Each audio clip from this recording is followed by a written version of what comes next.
I want to introduce you to Dion, one of the admins of the Huey P. Newton Gun Club. I'm so excited to have him because we're going to talk about gun safety and all things gun related. Hi, Dion. Hey, how you doing? I'm doing awesome. Thank you so much for being here and having this conversation. I know at Urban Farming with Trish, we advocate self sufficiency, self sustainability, like gardening, and a little bit of prepping too. And part of that is like protecting our property, being safe. So Right. thank you for being here. Like, what are some of the things we need to know as far as owning a gun? Well, I'm gonna just talk about before I get into that, I'm gonna just kind of give the people a little bit of information about myself Okay. and how I kind of got into guns. I'm gonna try to be brief with it, but I would say I kind of grew up in Georgia, stayed in Hmm. Columbus, Georgia for like 28 years until I moved to the Atlanta area. But before I moved to Atlanta, I'll probably say around the summer of 2016, is when I started taking firearms training a lot serious. I've probably been shooting since 2009, but Hmm. not really that much. Yeah. Um, just like everybody else, we started seeing, an increase in police shootings and stuff like that. Mm. So I wanted to do something about it. I really didn't know how I was going to approach that. And I stay on social media a lot. So that's how I ended up finding the Huey P. Newton Gun Club. I saw what they were doing out there in Texas, and I wanted to join. Um, at the time, there was no chapter that was in Georgia, so I just decided to join. Later on, you had a Atlanta chapter, then a Columbus, Georgia chapter, and so on and so forth. So it kind of turned into a hobby, and it kind of got serious from there. You know, I'm a big advocate for guns and gun safety and Mhm. self defense for Black people, and that's what we advocate for with the gun club. It also helped me to kind of be able to network and meet other people. So a lot of stuff I share, is gun related. Whether it's Yeah. Facebook, YouTube, Instagram, or whatever. So Mhm. so yeah, I just kind of wanted to dedicate my time to learning and teaching at the same time. So I always kind of still consider myself a student. I later on became a certified instructor through the state as well. Okay. Some people don't really like to deal with you unless you got those credentials, and Mhm. for me, that's something that I wanted to do to also try to gain that trust from people that I was training. So Right. I think yeah. that's great. So, like, for me, I'm a gun owner, but I don't really know, the safety tips in terms of I just know to point it and shoot it. That's all I know. Right. Right. So, you'll get a lot of information from people about especially when it comes to females. A lot of guys, they'll like to say, you got to find a gun that's suitable for a woman, or this is Mhm. what you should shoot first, and that's not true at all. There is no gun that they make that's strictly for a female to shoot. Mm. Like I said, you'll get a lot of misinformation out there. um, what I tell people is, starting out, when you're like, before you even start talking about firearms and how to shoot it, and before you even really put a gun in a person's hand, you want to kind of go over the safety rules. Mm. And you have four main safety cardinal rules that people should always remember. And the very first one is to assume every firearm is always loaded, Mm. regardless of who hands it to you or what they tell you about that firearm. They can take the magazine out and Mhm. say, hey, here, check this out. But we want to assume that there is a round still inside of that chamber. Mm. So we're just going to make the assumption that all firearms are loaded, regardless of what other people tell you. And the Okay. second rule is to control the muzzle or the front of that gun at all times.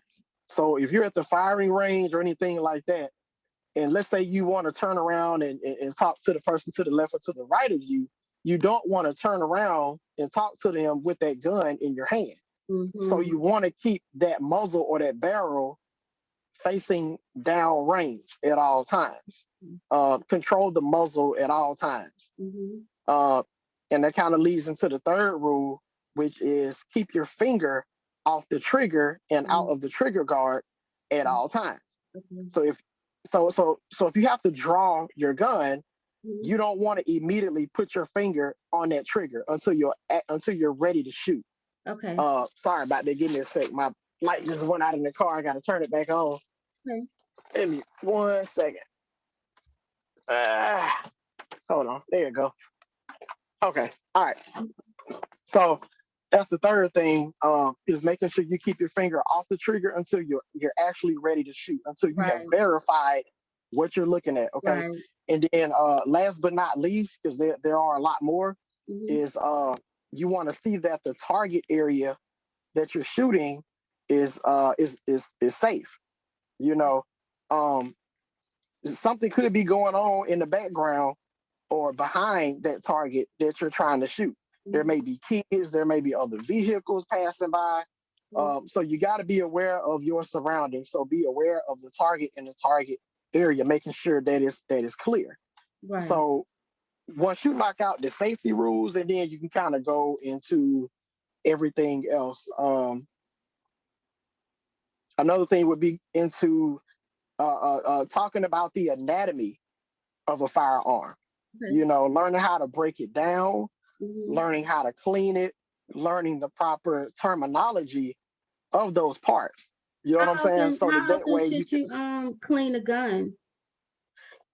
I would say for a conservative shooter, Mm-hmm. um, every time you shoot, I would say after you go home, break it down and clean it.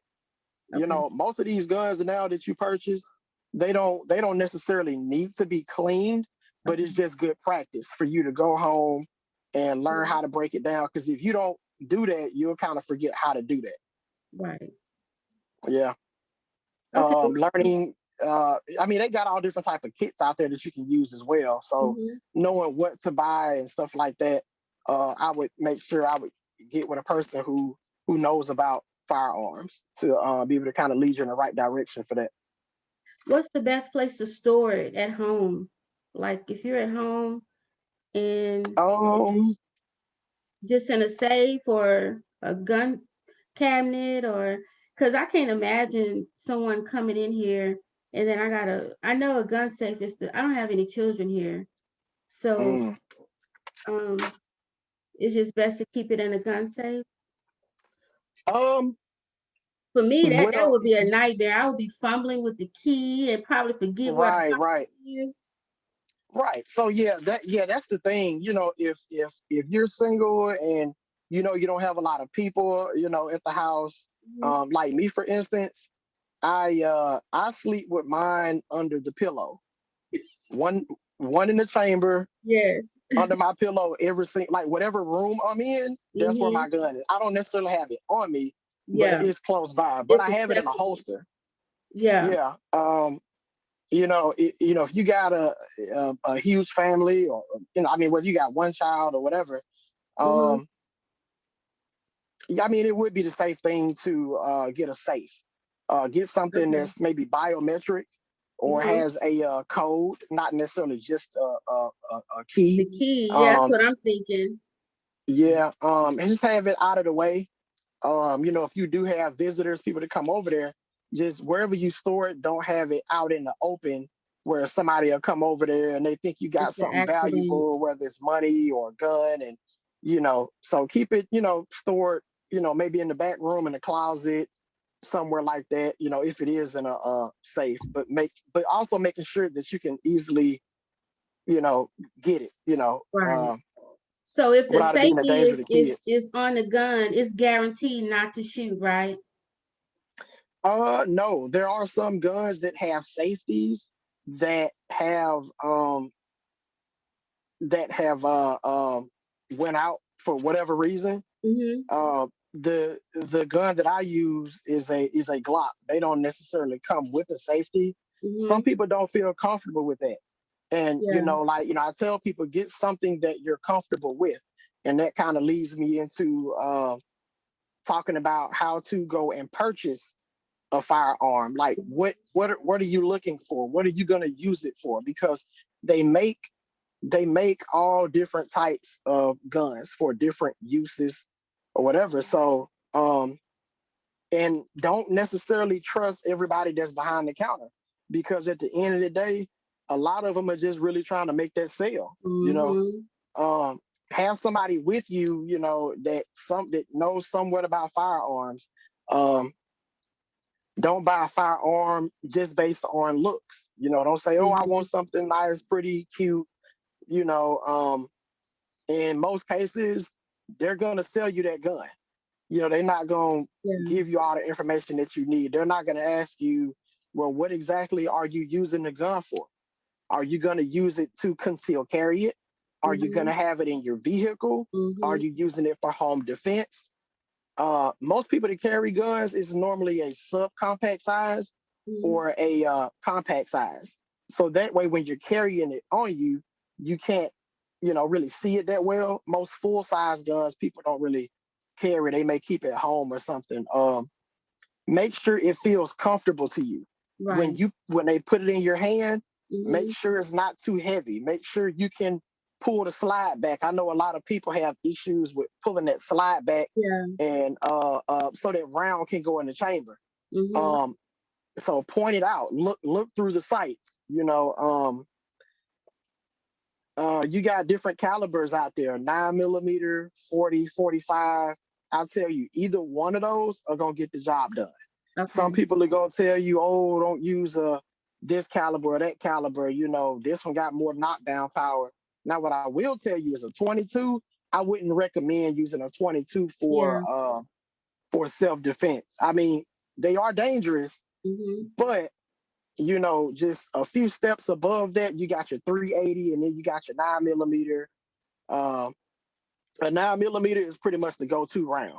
Okay. If we wasn't in this pandemic right now, Mm-hmm. um, prices wouldn't be so high. You can find 9 millimeter rounds anywhere. Knowing what type of ammo to use.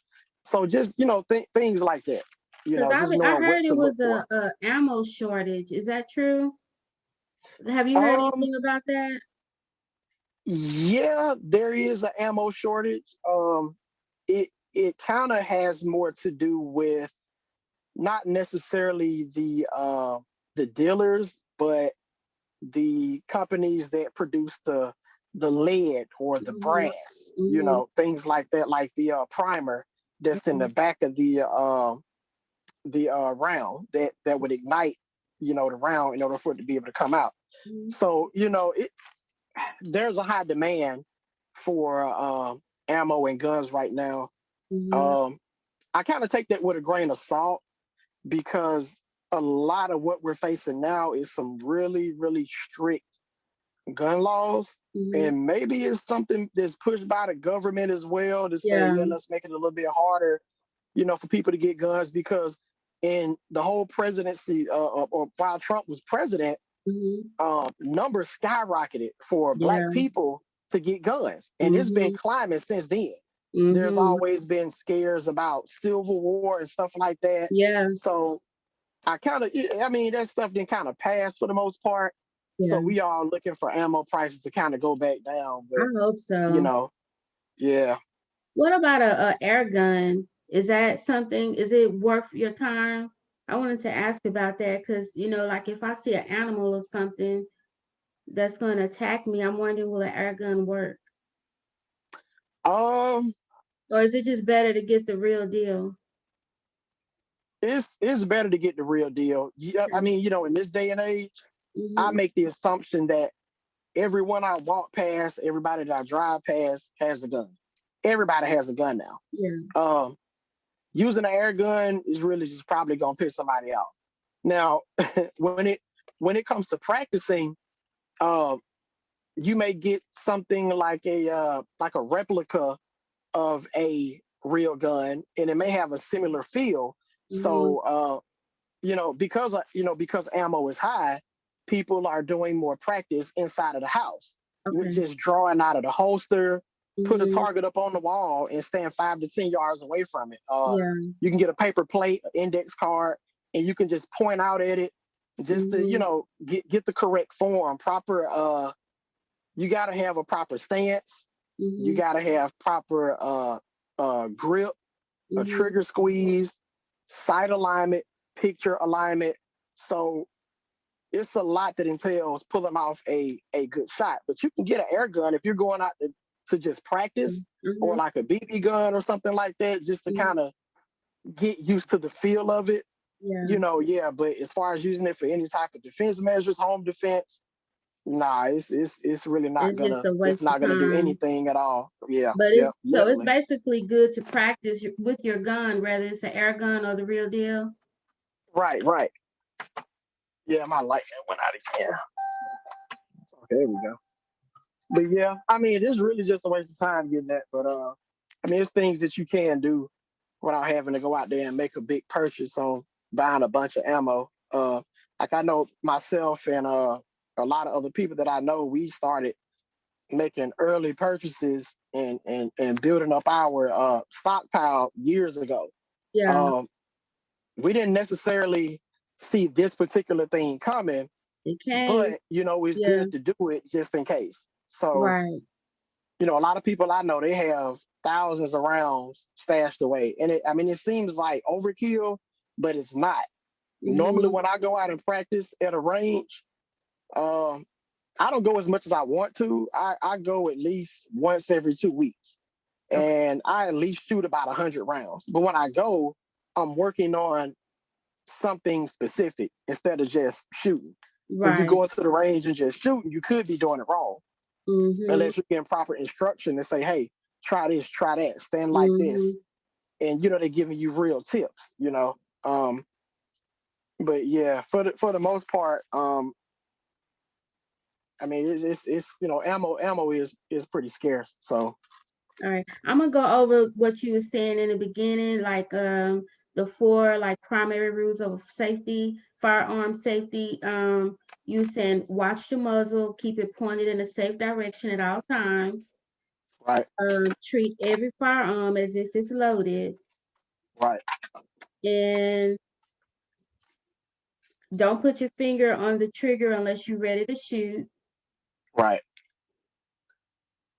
and pretty much watch where you're pointing the gun right at all times. at all Um, times. right, and there are other rules, other safety rules, Hmm. that may apply more to, like, let's say when you're at the actual range. Most ranges that you go to, they'll have you to sign a waiver, and they'll Okay. have a lot of other rules and stuff for you to go over pertaining to that range, whether it's indoor or outdoor. Um, I think people need to also uh, learn more about the proper terminology. You know, um, let's say what ceasefire means. When you're on the range, or what a firing line is, or a berm. Things like that. Ceasefire Um, means stop, right? Stop right, right, firing. right, right. Or like some people would say cold range or hot range, which cold means we had a ceasefire. Mhm. Everybody put their guns down, take the magazines out, unload it, uh, uh, leave the slide locked to the rear, and you put the gun down and you step away from Right. the area that you're shooting. Most of the times you'll have a range safety officer that should be at that range, making sure everybody is also being safe. Yeah. Um, Just you may have abiding to by go the down. right protocol, basically. Right, right. Once you sign that waiver, it's kind of like a liability thing. They're not really responsible for you doing stuff Mhm. negligent, stuff like that. Me personally, I really don't like going to a lot of indoor ranges, Mhm. especially when it comes to training people. Sometimes it can be really loud and obnoxious. Person next to you shooting, and even though you have ear protection, it can still be really loud. Mhm. Um, I've heard of people going into some of these ranges and committing suicide. and stuff like that Really? happens. You don't really know people's mind frame when they go Mm. into these ranges. That So has that's why you literally gotta happened before. keep your eyes and ears open, right? Yeah, yeah. You don't really know. I mean, you get a ton of people coming in there, and you don't know who is who. Most of the time, when you go to these outdoor ranges, for the most part, you have your own space. Yeah. It's not as loud. You can move around a whole lot more. Mm-hmm. Um, you can work on basic style shooting, uh, tactical style shooting. Um, different type of reload drills and things like Yeah. that. And it is. I mean, it is more comfortable. You're outside in the elements. Yeah. So I just want to reiterate the gun range is just important because if you're going to purchase a gun or have a gun for your home for protection, the gun range is to, for you to practice with, right, right? right. This is a good Yeah, place that's to the, practice. yeah. Another good thing is to be able to try to find somebody with some private land. A lot of people kind of well, there are people who feel us as Black people, we feel Hmm. uh, uncomfortable with going to some of these ranges because you see a lot of white folks at these ranges, Hmm. and people don't really feel that comfortable going in there.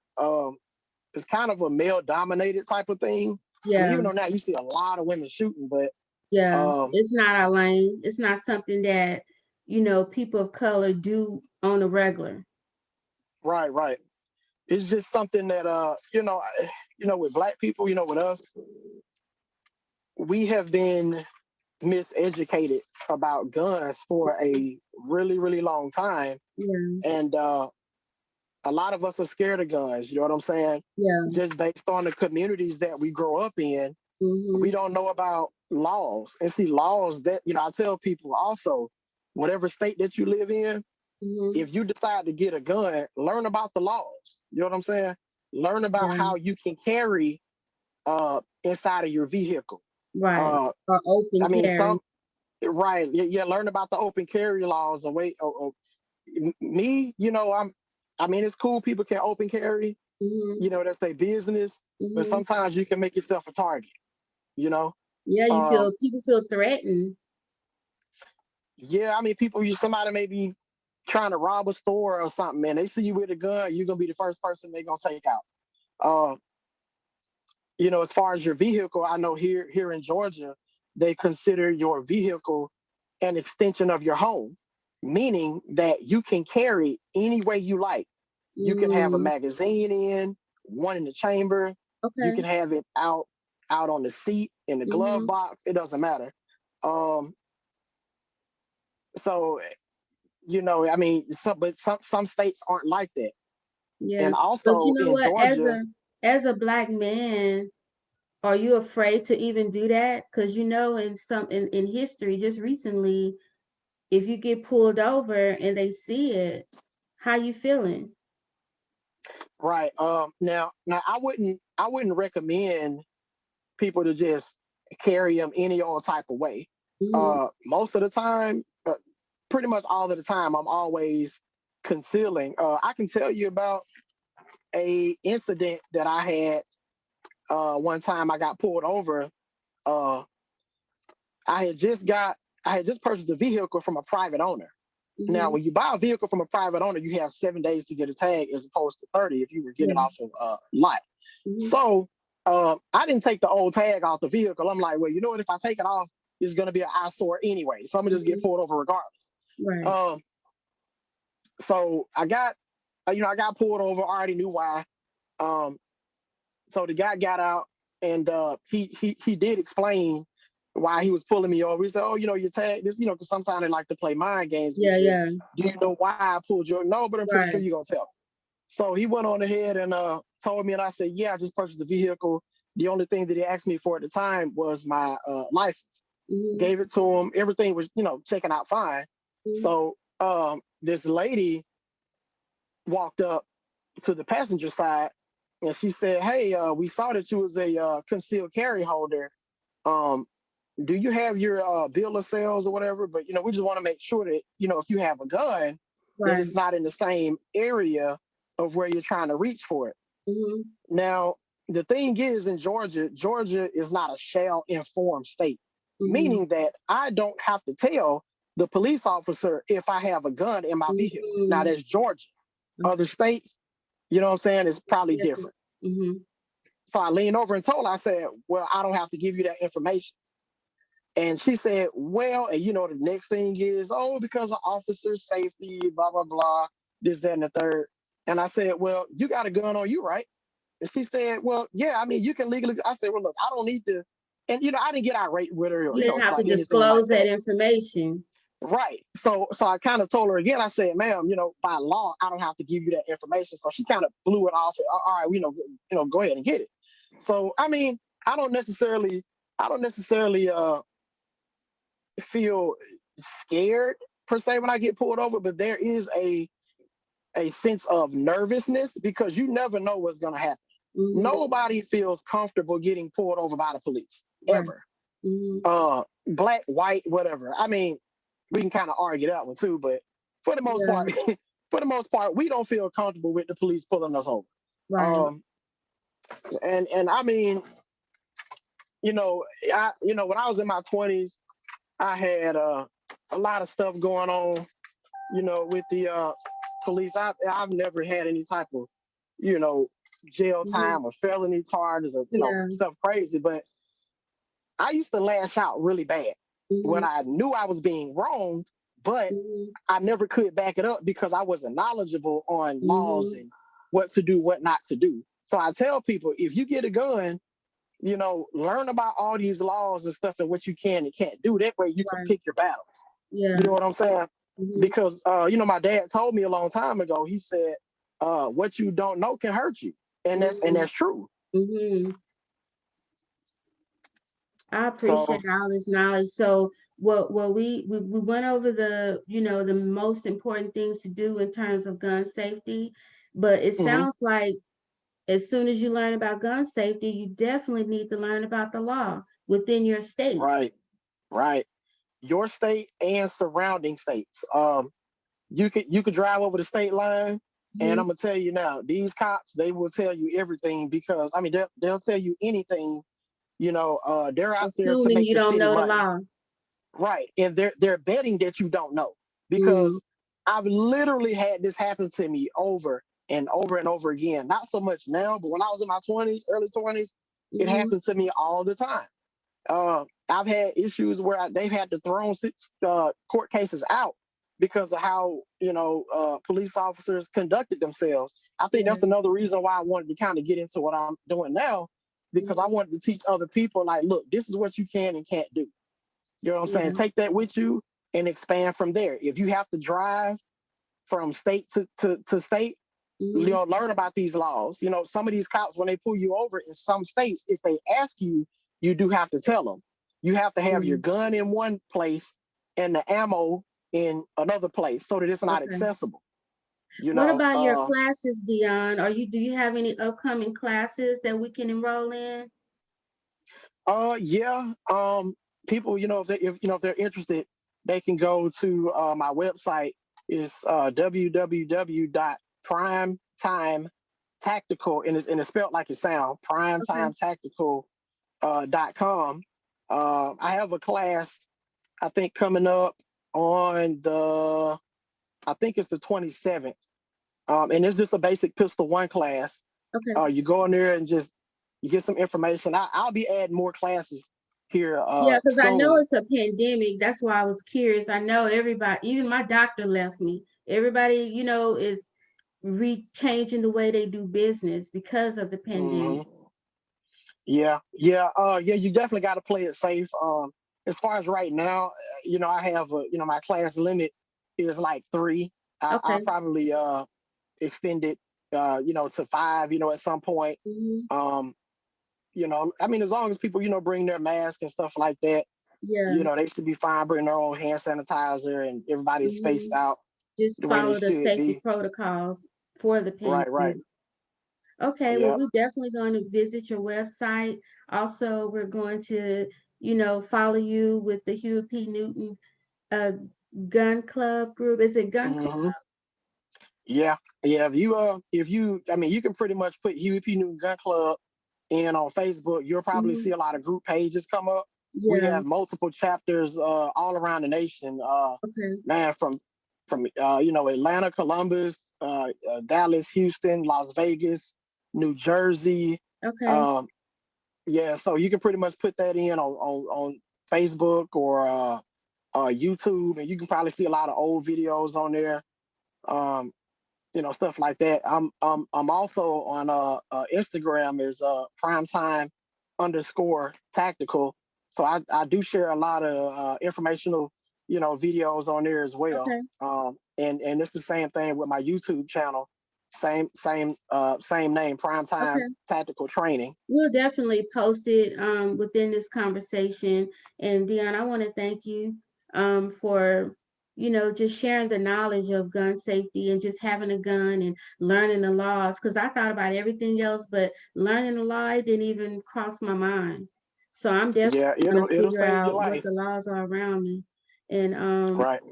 do you have any last words? I definitely do. It's just to thank you for being here. Thank you for sharing. And hopefully we have another conversation. More than likely, yeah. I mean, I just want to tell everybody, if you're new to guns, reach out to people, do your research on Okay. these instructors. You know what I'm saying? Yeah. I mean, just because somebody say that they're an instructor or they know about guns doesn't necessarily mean that you Right. have a right to vet your instructor. Look at their track records. Like look at some of the comments that people put on their social media pages and stuff like that. Don't be in a rush to just go out there and buy something cheap. Okay. One of my partners always said, "You buy once, cry once." Mm. You know what I'm saying? You don't have to necessarily buy the most expensive gun, Mm. but around the $500 range, you can find a Yeah. pretty decent handgun. But know what you want to use it for. Yeah. Practice is really going to make you perfect. You know what I'm saying? You don't have to go out there and spend money on a lot of high dollar stuff. But if you go out there and just practice on shooting, that's just a upgrade in itself.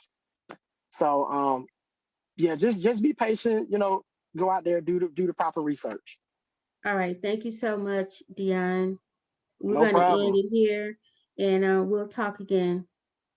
All right, thank you.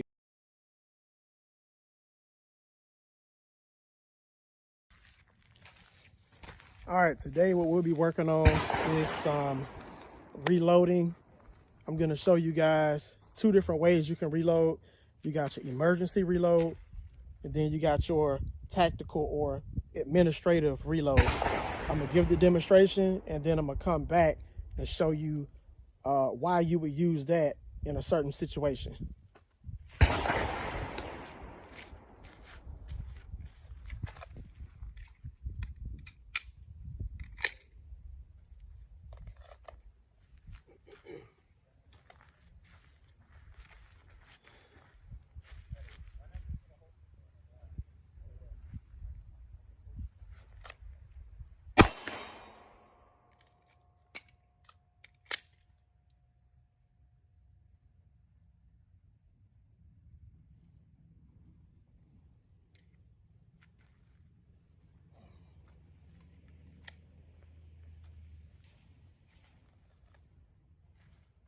All right.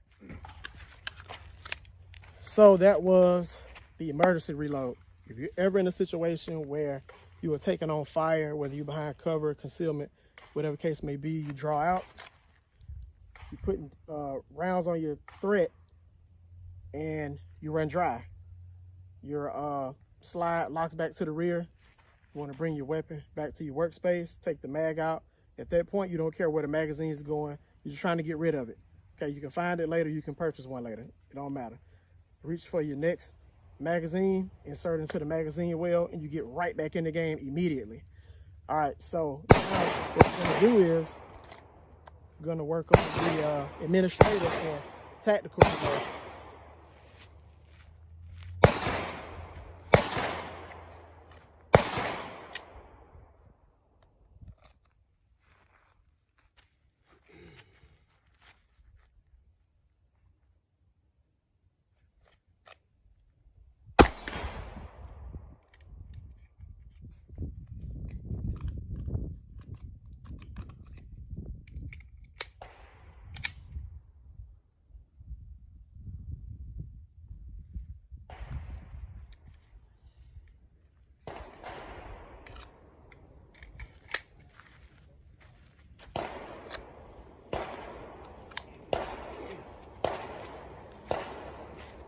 All right, that was pretty much what your tactical or administrative reload looks like.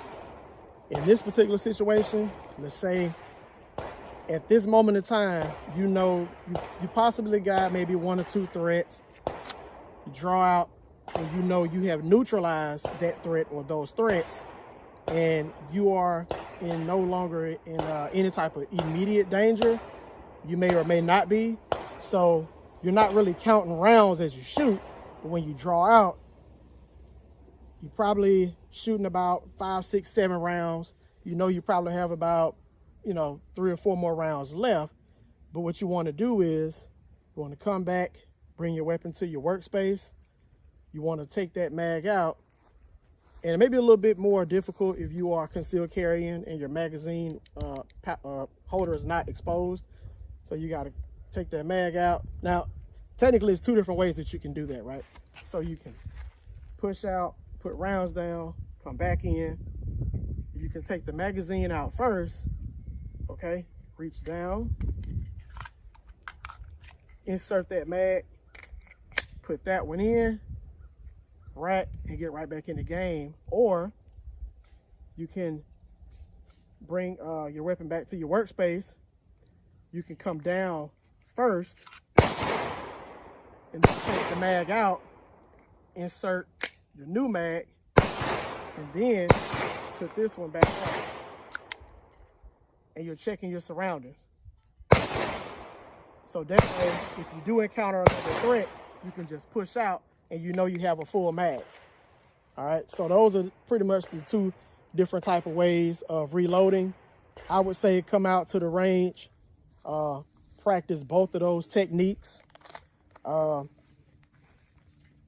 If you buying a couple boxes of rounds, you kind of want to put half of that to the side and take your box of 50 and say, okay, well, I'm just gonna do 5 rounds on this particular drill. I'm gonna take the next 5 rounds and I'm gonna work on this particular drill. That way you can kind of conserve ammo a little bit.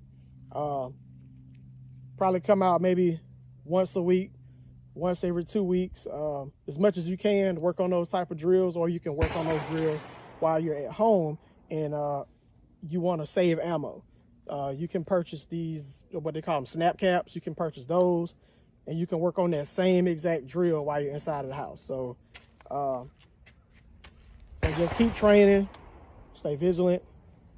I'm out.